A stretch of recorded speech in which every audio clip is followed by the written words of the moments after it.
सवाल है वो फिलोसफिकल सवाल है ते वो है कि होमे ते हंकार विच की अंतर है।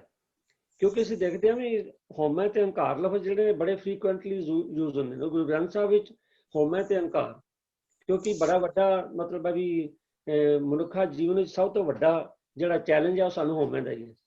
तो होमे की है ते हंकार की अर्थ दोनों ਦੇ ਇੱਕ ਨੇ, पर क्या ਇਹਨਾਂ 'ਚ ਕੋਈ ਫਰਕ ਵੀ ਹੈ, ਇਹ ਸਾਡੇ ਕੋਲ ਸਵਾਲ ਆਇਆ। तो ਇਹ ਸਵਾਲ ਜਿਹੜਾ ਇਹ ਜਿਹੜੀ ਜਿਸ ਵੇਲੇ ਆਪਾਂ ਰੋਜ਼ਾਨਾ ਪ੍ਰੋਗਰਾਮ ਚਲਾਉਂਦੇ ਹਾਂ ਤੇ ਗਰੁੱਪ ਚੈਟ ਦੇ ਕਿਸੇ ਸੰਗਤ ਦੇ ਮੈਂਬਰ ਨੇ ਪਾਇਆ ਸੀਗਾ, ਉੱਥੋਂ ਮੈਂ ਨੋਟ ਕੀਤਾ ਸੀਗਾ ਹੋਮੇ ਤੇ ਹੰਕਾਰ ਵਿੱਚ ਕੀ ਅੰਤਰ ਹੈ। ਤੇ ਉਹਦੇ ਲਈ ਮੈਂ ਬੇਨਤੀ ਕਰ ਰਿਹਾ ਪ੍ਰਿੰਸੀਪਲ ਸੁਰਿੰਦਰ ਸਿੰਘ ਜੀ ਨੂੰ ਵੀ ਉਹ ਕਿਰਪਾ ਕਰਕੇ ਸਾਨੂੰ ਦੱਸਣ ਹੋਮੇ ਤੇ ਹੰਕਾਰ ਵਿੱਚ ਕੀ ਅੰਤਰ ਹੈ। ਵਾਹਿਗੁਰੂ ਜੀ ਕਾ ਖਾਲਸਾ ਜੀ, ਵਾਹਿਗੁਰੂ ਜੀ ਕੀ ਫਤਿਹ।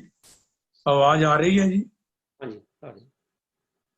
ਹਉਮੈ ਤੇ ਹੰਕਾਰ ਦੇ ਵਿੱਚ ਕੀ ਅੰਤਰ ਹੈ? ਆਓ ਪਹਿਲਾਂ ਇਸ ਗੱਲ ਨੂੰ ਸਮਝੀਏ ਕਿ ਹੰਕਾਰ ਹੈ ਕੀ ਹੈ। ਗੁਰਬਾਣੀ ਵਿੱਚ ਇਸ ਦਾ ਉੱਤਰ ਦਿੱਤਾ ਹੈ ਕਿ ਇਨਸਾਨ ਪਰਮਾਤਮਾ ਦੀ ਅੰਸ਼ ਹੈ, ਇਹ ਜੀਵ ਆਤਮਾ ਪਰਮਾਤਮਾ ਦੀ ਅੰਸ਼ ਹੈ। ਜਿਵੇਂ ਸਾਗਰ ਤੇ ਸਾਗਰ ਦੀ ਬੂੰਦ ਦਾ ਅਸਲਾ ਇੱਕ ਹੈ, ਇਸੇ ਤਰ੍ਹਾਂ ਜੀਵ ਆਤਮਾ ਤੇ ਪਰਮਾਤਮਾ ਦਾ ਅਸਲਾ ਵੀ ਇੱਕੋ ਹੀ ਹੈ। ਦਸ਼ਮੇਸ਼ ਪਿਤਾ ਜੀ ਨੇ ਅਨੇਕਾਂ ਉਦਾਹਰਨਾਂ ਦੇ ਕੇ ਇੱਕ ਵਿੱਤ ਵਿੱਚ ਇਹ ਗੱਲ ਸਪਸ਼ਟ ਕੀਤੀ ਕਿ ਜੈਸੇ ਇੱਕ ਆਗ ਤੇ ਕਨੂਕਾ ਕੋਟ ਆਗ ਉੱਠੇ, ਨਿਆਰੇ ਨਿਆਰੇ ਹੋਏ ਕੇ ਫਿਰ ਆਗ ਮੈਂ ਮਿਲਾਏਂਗੇ। ਜਿਵੇਂ ਅੱਗ ਦੇ ਭਾਂਬੜ ਵਿੱਚੋਂ ਚੰਗਿਆੜੇ ਉੱਠਦੇ ਨੇ ਤੇ ਅੱਗ ਦਾ ਹੀ ਰੂਪ ਹੁੰਦੇ ਨੇ, ਤੇ ਜੇ ਦੂਰ ਚਲੇ ਜਾਣ ਤਾਂ ਉਹ ਕੋਇਲਾ ਦਾ ਰੂਪ ਧਾਰਨ ਕਰ ਲੈਂਦੇ ਨੇ, ਕੋਲੇ ਦਾ। ਫਿਰ ਦੂਜੀ ਉਦਾਹਰਨ ਸੱਚੇ ਪਾਤਸ਼ਾਹ ਕਹਿੰਦੇ, ਜੈਸੇ ਏਕ ਧੂਰ ਤੇ ਅਨੇਕ ਧੂਰ ਪੂਰਤ ਹੈ, ਧੂਰ ਕੇ ਕਨੂਕਾ ਫਿਰ ਧੂਰ ਮੈਂ ਸਮਾਏਂਗੇ। ਕਈ ਵਾਰ ਤੂਫਾਨ ਆਉਂਦਾ ਹੈ, ਬਾਬ ਰੋਲਾ ਜਿਹਾ ਉੱਪਰ ਨੂੰ ਉੱਠਦਾ ਹੈ, ਮਿੱਟੀ ਦੇ ਕਿਣਕੇ ਹੁੰਦੇ ਨੇ, ਪਰ ਮਿੱਟੀ ਦੇ ਕਿਣਕੇ ਮਿੱਟੀ ਵਿੱਚ ਸਮਾ ਕੇ ਮਿੱਟੀ ਦਾ ਹੀ ਰੂਪ ਬਣ ਜਾਂਦੇ ਨੇ। ਇਸੇ ਤਰ੍ਹਾਂ ਜੈਸੇ ਇੱਕ ਨਦ ਤੇ ਤਰੰਗ ਕੋਟ ਉਪਜਿਤ ਹੈ, ਪਾਨ ਕੇ ਤਰੰਗ ਸਭ ਪਾਨ ਹੀ ਕਹਾਏਂਗੇ। ਪਾਣੀ ਦੇ ਵਿੱਚ ਕਰੋੜਾਂ ਹੀ ਤਰੰਗਾਂ ਉੱਠਦੀਆਂ ਨੇ, ਪਰ ਉਹ ਵੱਖਰੀਆਂ ਨਹੀਂ, ਉਹ ਪਾਣੀ ਦਾ ਹੀ ਹਿੱਸਾ ਰਹਿੰਦੀਆਂ ਨੇ।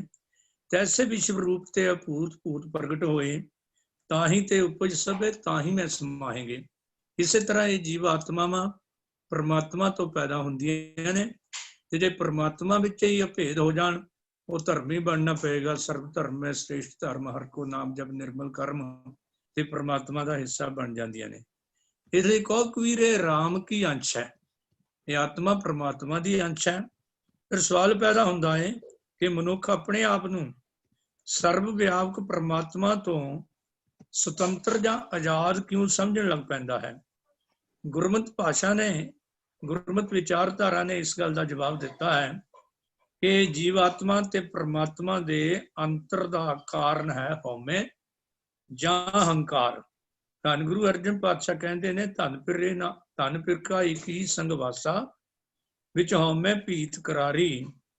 ਗੁਰਪੂਰੈ ਹਉਮੈ ਭੀਤ ਤੋਰੀ, ਜਾਂ ਨਾਨਕ ਮਿਲੇ ਬਨਵਾਰੀ। ਠੀਕ ਆਵਾਜ਼ ਆ ਰਹੀ ਜੀ? ਹਾਂਜੀ।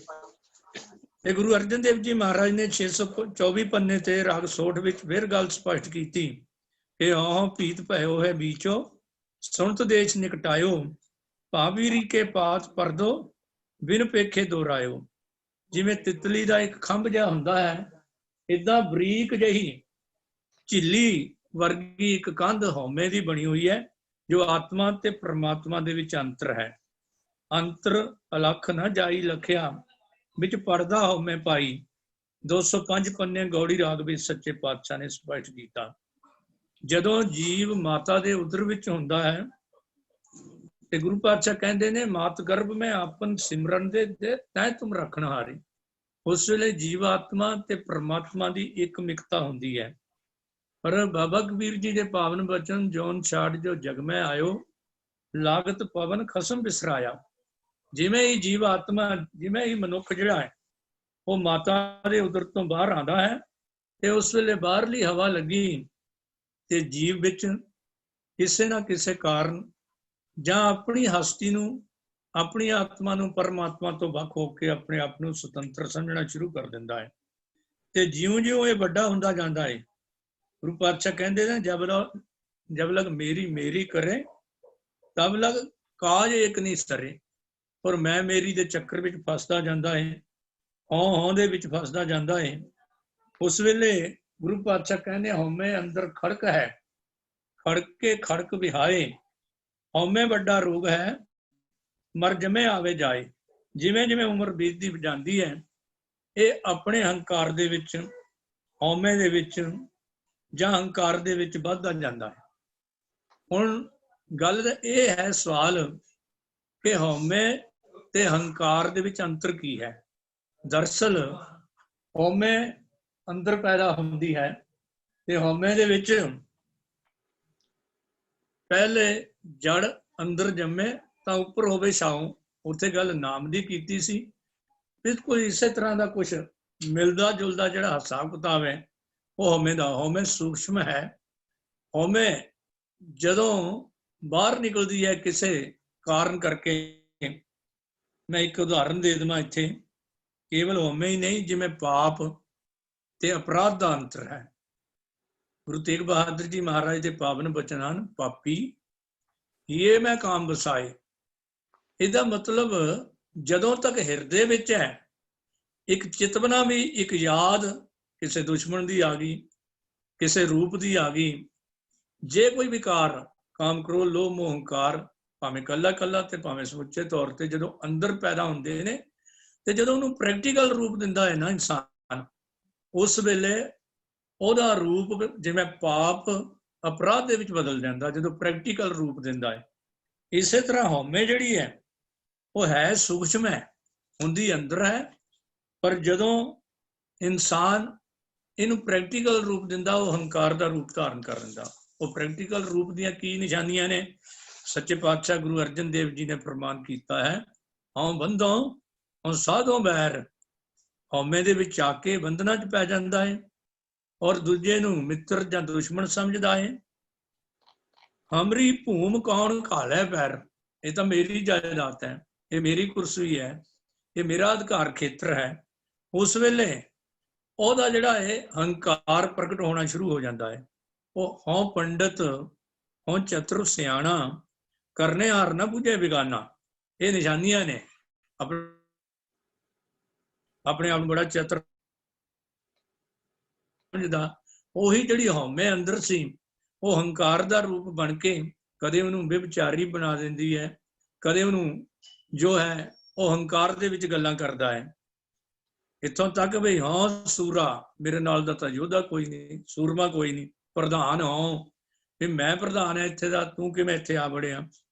ਉਹ ਨਾ ਹੀ ਮੁਝੇ ਸਮਾਨੀ ਜੋਬਨਵੰਤ, ਮੇਰੇ ਨਾਲ ਦਾ ਤਾਂ ਜੋਬਨਵੰਤ ਕੋਈ ਸੁੰਦਰ ਹੈ ਹੀ ਨਹੀਂ। ਆਚਾਰ ਕੁਲੀਨਾ, ਮੈਂ ਬੜੇ ਉੱਚੇ ਆਚਰਨ ਦਾ, ਕੁਲੀਨ ਮੈਂ ਵੱਡੀ ਜਾਤ ਦਾ। ਮਨ ਮੇ ਹੋਏ ਗੁਮਾਨੀ, ਇਹ ਨਿਸ਼ਾਨੀਆਂ ਨੇ, ਮਨ ਵਿੱਚ ਹੰਕਾਰ ਆ ਜਾਂਦਾ ਹੈ। ਤੇ ਬਾਬਾ ਜੀ ਕਹਿੰਦੇ ਨੇ, ਜਬ ਲਗ ਮੇਰੀ ਮੇਰੀ ਕਰੇ ਤਬ ਲਗ ਕਾਜ ਏਕ ਨਹੀਂ ਸਰੇ, ਜਬ ਮੇਰੀ ਮੇਰੀ ਮਿਟ ਜਾਏ ਤਬ ਪ੍ਰਭ ਕਾਜ ਸਵਾਰੇ ਆਏ। ਤੇ ਜਦੋਂ ਇਹ ਮੈਂ ਮੇਰੀ ਵਿੱਚ ਫਸਿਆ ਹੁੰਦਾ ਹੈ, ਉਦੋਂ ਤੱਕ ਕਾਜ ਏਕ ਨਹੀਂ ਸਰੇ। ਉਹ ਇੱਕ ਕਾਜ ਕਿਹੜਾ ਹੈ? ਅਵਰ ਕਾਜ ਤੇਰੇ ਕਿਤੇ ਨਾ ਕਾਮ, ਮਿਲ ਸਾਧ ਸੰਗਤ ਭਜ ਕੇਵਲ ਨਾਮ। ਤੇ ਜਦੋਂ ਤੱਕ ਇਨਸਾਨ ਮੇਰੀ ਮੇਰੀ ਵਿੱਚ ਪਿਆ, ਨਾ ਉਹ ਸਤ ਸੰਗਤ ਦੇ ਨੇੜੇ ਜਾਂਦਾ ਹੈ, ਨਾ ਉਹ ਧਰਮ ਨੂੰ ਮੰਨਦਾ ਹੈ, ਤੇ ਨਾ ਉਹ ਕੋਈ ਜ਼ਿੰਦਗੀ ਦੇ ਲਕਸ਼ ਦੇ ਨੇੜੇ ਜਾ ਸਕਦਾ। ਨਾਮ ਸਿਮਰਨ ਦਾ ਅਸਲੀ ਕੰਮ ਉਹ ਨਹੀਂ ਕਰ ਸਕਦਾ। ਪਰ ਜਦ ਮੇਰੀ ਮੇਰੀ ਮਿਟ ਜਾਏ, ਫਿਰ ਤਬ ਪ੍ਰਭ ਕਾਜ ਸਵਾਰੇ ਆਏ। ਜਦੋਂ ਇਹ ਮੈਂ ਮੇਰੀ ਮਿਟ ਜਾਂਦੀ ਹੈ, ਉਹਦੇ ਲਈ ਕਰਨਾ ਪੈਣਾ, ਕੀ ਕਰਨਾ ਪੈਣਾ? ਕਬੀਰ ਤੂੰ ਕਰਤਾ ਤੂੰ ਹੁਆ, ਮੁਝ ਮੈਂ ਰਹਾ ਨਾ ਹੂੰ, ਜਬ ਆਪਾ ਪਰਕਾ ਮਿਟ ਗਿਆ, ਜਤ ਦੇਖੋ ਤਤ ਤੂੰ। ਤੇ ਜਦੋਂ ਇਹ ਅਵਸਥਾ ਬਣ ਜਾਂਦੀ ਹੈ, ਉਸ ਵੇਲੇ ਜਿਉਂਦੇ ਜੀ ਬੰਦਾ ਮੁਕਤ ਹੋ ਜਾਂਦਾ ਹੈ, ਵਿਕਾਰਾਂ ਤੋਂ ਬਚ ਜਾਂਦਾ ਹੈ, ਹਉਮੈ ਹੰਕਾਰ ਦੀਆਂ ਗੱਲਾਂ ਨਹੀਂ ਕਰਦਾ। ਉਹ ਆਤਮਾ ਪਰਮਾਤਮਾ ਦਾ ਹੀ ਰੂਪ ਹੋ ਜਾਂਦੀ ਹੈ। ਸ਼ਾਇਦ ਤਾਂ ਹੀ ਹੁਕਮ ਕੀਤਾ ਸੀ ਸੱਚੇ ਪਾਤਸ਼ਾਹ ਨੇ ਕਿ ਸਿੱਖਾ, ਜੇ ਤੂੰ ਮਨੁੱਖਾ ਜਨਮ ਨੂੰ ਸਫਲਾ ਕਰਨਾ ਚਾਹੁੰਦਾ ਹੈ ਤਾਂ ਫਿਰ ਯਾਦ ਰੱਖ, ਕਾਮ ਕ੍ਰੋਧ ਹੰਕਾਰ ਲੋਭ ਹਟ, ਮੋਹ ਨਾ ਮਨ ਸਿਓ ਲਾਵੇ, ਤਬ ਹੀ ਆਤਮਕ ਤਤ ਕੋ ਦਰਸੇ, ਪਰਮ ਪੁਰਖ ਕਹਿ ਪਾਵੇ। ਵੀ ਉਸ ਵੇਲੇ ਤੂੰ ਜਦੋਂ ਇਹਨਾਂ ਗੱਲਾਂ ਤੋਂ ਤਾਂ ਉੱਠ ਜਾਏਗਾ, ਹਉਮੈ ਤੋਂ ਜਿਹੜਾ ਹੈ ਜਿਉਂ ਜਿਉਂ ਚੱਲੇ, ਚੁੱਭੈ ਦੁੱਖ ਪਾਵੇ, ਜਮਕਾਲ ਸਹਿ ਸਿਰ ਡੰਡਾ ਹੈ। ਨਿਰੰਤਰ ਹਉਮੈ ਕੰਡਾ ਸੋਹਿਲਾ ਸਾਹਿਬ ਦੀ ਬਾਣੀ ਸੁਣਨ ਵੇਲੇ ਸੱਚੇ ਪਾਤਸ਼ਾਹ ਤਾਂ ਇਹ ਸਾਨੂੰ ਚੇਤਾ ਕਰਾਉਂਦੇ ਨੇ। ਸੋ ਹਉਮੈ ਹੰਕਾਰ ਹੈ ਇੱਕ ਹੀ ਹੈ, ਪਰ ਹਉਮੈ ਜਿਹੜੀ ਹੈ ਉਹ ਸੂਖਸ਼ਮ ਰੂਪ ਵਿੱਚ ਅੰਦਰ ਪੈਦਾ ਹੁੰਦੀ ਹੈ, ਤੇ ਜਦੋਂ ਬੰਦਾ ਪ੍ਰੈਕਟੀਕਲ ਰੂਪ ਵਿੱਚ ਉਹਨੂੰ ਪ੍ਰੈਕਟੀਕਲ ਰੂਪ ਦਿੰਦਾ ਤੇ ਉਸ ਵੇਲੇ ਉਹ ਹੰਕਾਰੀ ਬਣ ਜਾਂਦਾ ਹੈ, ਵਿਭਚਾਰੀ ਬਣ ਜਾਂਦਾ ਹੈ, ਕੁਕਰਮੀ ਬਣ ਜਾਂਦਾ ਹੈ। ਸੋ ਹਉਮੈ ਤੇ ਹੰਕਾਰ ਬਾਰੇ ਜਿਤਨਾ ਕਿ ਸਤਿਗੁਰੂ ਨੇ ਰਹਿਮਤ ਕੀਤੀ ਬਾਣੀ ਵਿੱਚੋਂ, ਉਹ ਆਪ ਜੀ ਨਾਲ ਸਾਂਝਾ ਕੀਤਾ ਹੈ। ਜੇ ਕੋਈ ਇਹਦੇ ਵਿੱਚ ਹੋਰ ਵਾਧਾ ਕਰਨਾ ਚਾਹੁੰਦਾ ਹੈ, ਮੈਂ ਤਹਿ ਦਿਲੋਂ ਉਹਨਾਂ ਦਾ ਧੰਨਵਾਦ ਕਰਾਂਗਾ। ਭੁੱਲ ਗਲਤੀ ਲੈ ਕੇ ਮਾਂ ਜੀ। ਵਾਹਿਗੁਰੂ ਜੀ ਕਾ ਖਾਲਸਾ, ਵਾਹਿਗੁਰੂ ਜੀ ਕੀ ਫਤਿਹ। ਬਹੁਤ ਸੁੰਦਰ ਉਦਾਹਰਨਾਂ ਔਰ ਗੁਰਬਾਣੀ ਦੇ ਰੈਫਰੈਂਸ ਨਾਲ ਪ੍ਰਿੰਸੀਪਲ ਸਾਹਿਬ ਨੇ ਹਉਮੈ ਤੇ ਹੰਕਾਰ, ਇਹ ਵਾਕਈ ਵਿਸ਼ਾ ਵੀ ਬੜਾ ਸੂਖਸ਼ਮ ਹੈ। ਹਉਮੈ ਵੀ ਸੂਖਸ਼ਮ ਹੈ, ਇਹ ਵਿਸ਼ਾ ਵੀ ਬੜਾ ਸੂਖਸ਼ਮ ਹੈ। ਉਹਨਾਂ ਨੇ ਬੜੇ ਹੀ ਮਿਹਨਤ ਦੇ ਨਾਲ ਸਾਡੇ ਸਾਹਮਣੇ ਦੱਸਿਆ, ਔਰ ਜਿਵੇਂ ਪਾਪ ਤੇ ਅਪਰਾਧ ਦੀ ਉਹਨਾਂ ਨੇ ਐਗਜ਼ਾਮਪਲ ਦਿੱਤੀ ਹੈ ਕਿ ਜਿਸ ਵੇਲੇ ਆਪਾਂ ਸੋਚਦੇ ਹਾਂ ਪਾਪ ਹੈ, ਜਿਸ ਵੇਲੇ ਸਾਡੇ ਕੋਲ ਉਹ ਮਾੜਾ ਕਰਮ ਹੋ ਜਾਂਦਾ ਹੈ, ਉਹ ਅਪਰਾਧ ਵਿੱਚ ਬਦਲ ਜਾਂਦਾ ਹੈ। ਤਾਂ ਇਸੇ ਤਰ੍ਹਾਂ ਹਉਮੈ ਤੇ ਹੰਕਾਰ, ਇਹ ਜਿਹੜੇ ਸਾਰਿਆਂ ਵਿਕਾਰਾਂ ਜੋ ਗੁਰੂ ਨਾਨਕ ਪਾਤਸ਼ਾਹ ਜੀ ਨੇ ਆਸਾ ਕੀ ਵਾਤ ਕਿਹਾ ਕਿ ਹਉਮੈ ਦੀਦਕ ਰੋਗ ਹੈ, ਦਾਰੂ ਪੀ ਸਮਾਏ। ਕਿਉਂਕਿ ਹਉਮੈ ਇੱਕ ਐਸਾ ਹੈ ਜਿਵੇਂ ਨਸ਼ੇਈ ਨੂੰ ਪਤਾ ਹੁੰਦਾ ਕਿ ਨਸ਼ੇ ਦੀਆਂ ਕੀ ਮਾੜੀਆਂ ਲਾਮਤਾਂ ਨੇ ਔਰ ਨਸ਼ੇ ਦੇ ਕੀ ਮਾੜੇ ਰਿਜ਼ਲਟਸ ਨੇ, ਪਰ ਫਿਰ ਵੀ ਨਸ਼ਾ ਛੱਡ ਨਹੀਂ ਸਕਦਾ। ਇਸੇ ਤਰ੍ਹਾਂ ਇਹ ਜਿਹੜੇ ਹਉਮੈ ਹੈ, ਮਨੁੱਖ ਨੂੰ ਪਤਾ ਹੀ ਹੈ ਕਿ ਹਉਮੈ ਦੇ ਕੀ ਨੁਕਸਾਨ ਨੇ, ਪਰ ਫਿਰ ਵੀ ਹਉਮੈ ਇੱਕ ਐਸਾ ਰੋਗ ਹੈ, ਮਹਾਰਾਜ ਨੇ ਤਦੇ ਦੀਰਘ ਰੋਗ ਲਿਖਿਆ ਕਿ ਨੁਕਸਾਨ ਪਤਾ ਹੁੰਦਿਆਂ ਵੀ ਅਸੀਂ ਨਹੀਂ ਛੱਡਦੇ।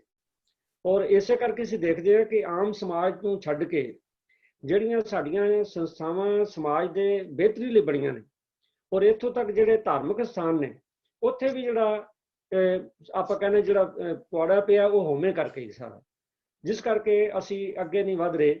ਔਰ ਇੰਨਾ ਸਾਡੇ ਕੋਲ ਤਗੜਾ ਗੁਰੂ ਮਹਾਰਾਜ ਦਾ ਪੀਰ ਦਾਦੇ ਦਾ ਖੋਲ ਡਿੱਠਾ ਖਜ਼ਾਨਾ, ਇੰਨਾ ਖਜ਼ਾਨਾ ਹੋਣ ਦੇ ਬਾਵਜੂਦ, ਏਡੇ ਵਧੀਆ ਗੁਰਮਤਿ ਦੇ ਅਸੂਲ ਹੋਣ ਦੇ ਬਾਵਜੂਦ ਅੱਜ ਅਗਰ ਸਾਡੀ ਕੌਮ ਜਿਹੜੀ ਹੈ ਉਹ ਤਰੱਕੀ ਨਹੀਂ ਕਰ ਰਹੀ, ਤੇ ਉਹਦਾ ਕਾਰਨ ਇਹੀ ਹੈ ਕਿ ਅਸੀਂ ਹਉਮੈ ਦੇ ਗੁਲਾਮ ਹੋਏ ਹਾਂ।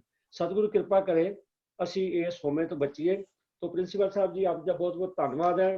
ਤੁਸੀਂ ਬੜੇ ਸੁੰਦਰ ਤਰੀਕੇ ਨਾਲ ਹਉਮੈ ਤੇ ਹੰਕਾਰ, ਕਿਉਂਕਿ ਜਿਸ ਵੇਲੇ ਸਵਾਲ ਆਇਆ ਜਾਂ ਪੈਨਲ ਵਿੱਚ ਡਿਸਕਸ ਵੀ ਹੋਇਆ ਸੀਗਾ, ਤੇ ਇਹ ਬੜਾ ਔਖਾ, ਸਭ ਤੋਂ ਔਖਾ ਸਵਾਲ ਸਾਨੂੰ ਲੱਗਿਆ ਕਿ ਹਉਮੈ ਤੇ ਹੰਕਾਰ 'ਚ ਫਰਕ ਕੀ ਹੈ। ਪਰ ਸਤਿਗੁਰੂ ਨੇ ਕਿਰਪਾ ਕੀਤੀ ਪ੍ਰਿੰਸੀਪਲ ਸਾਹਿਬ ਤੇ ਉਹਨਾਂ ਨੇ ਮਿਹਨਤ ਕਰਕੇ ਇਹ ਖੋਜ ਕਰਕੇ ਸਾਨੂੰ ਦੱਸਿਆ। ਬਹੁਤ ਬਹੁਤ ਧੰਨਵਾਦ।